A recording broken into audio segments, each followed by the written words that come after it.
Tata capital या फिर LG electronics, इन दोनों में किसी को भी अगर आपको प्री ओपनिंग सेशन में सेल करना हो तो उसमें जो है क्या प्रोसेस होता है, क्या तरीका होता है, वो मैं आपको इस वीडियो में बताऊंगा। देखिए, पहले मैं टाटा कैपिटल की बात कर लेता हूं। उसकी जो लिस्टिंग है मंडे को सुबह 10 बजे होगी। किसी भी पर्टिकुलर आईपीओ की जो लिस्टिंग है वो 10 बजे होती है। उसका प्री ओपनिंग सेशन जो है वो 9:15 पे चालू हो जाता है, 9:15 से लेकर 9:40 तक चलता है। इस पर्टिकुलर सेशन में आपको प्री ओपनिंग सेशन में बिड लगानी होती है, सेलिंग बिड।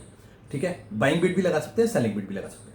अब आपको जो अलॉटमेंट हुई है, तो अगर आपको वो सेल करनी है तो आप क्या करेंगे, 9:15 पे आप जो है वो बिड लगाएंगे। सपोज टाटा कैपिटल की जो 326 रुपए का प्राइस है, उसके अगेंस्ट में आपने बिड लगाई 330 रुपए की।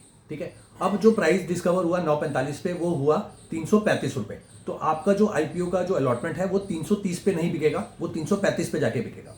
ठीक है, क्योंकि आपने जो बिड है वो नीचे की लगाई है और जो उसका प्राइस डिस्कवर हुआ है वो ऊपर का हुआ है। अगर उल्टा होता तो आपकी जो बिड जो है वो कैंसिल हो जाती। वहीं अगर मैं बात करूं सपोज एलजी इलेक्ट्रॉनिक्स की, 1140 रुपए का इसका जो प्राइस है, 400 रुपए का इसका ग्रे मार्केट प्रीमियम चल रहा है, तो कहीं ना कहीं 1540-50 के आसपास की लिस्टिंग होती हुई दिख रही है। अब आपने क्या किया, 1535 रुपए पे इसकी बिड लगा दी, सेलिंग बिड, और जो इसका प्राइस डिस्कवर हुआ 1590 रुपए हुआ।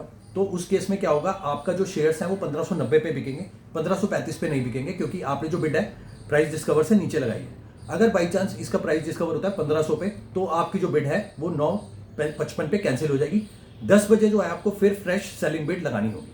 तो इस तरीके से जो है प्री ओपनिंग सेशन में काम होता है किसी भी पर्टिकुलर आईपीओ के लिए। प्रोसेस और मेथड यही वाला है। Thank you so much.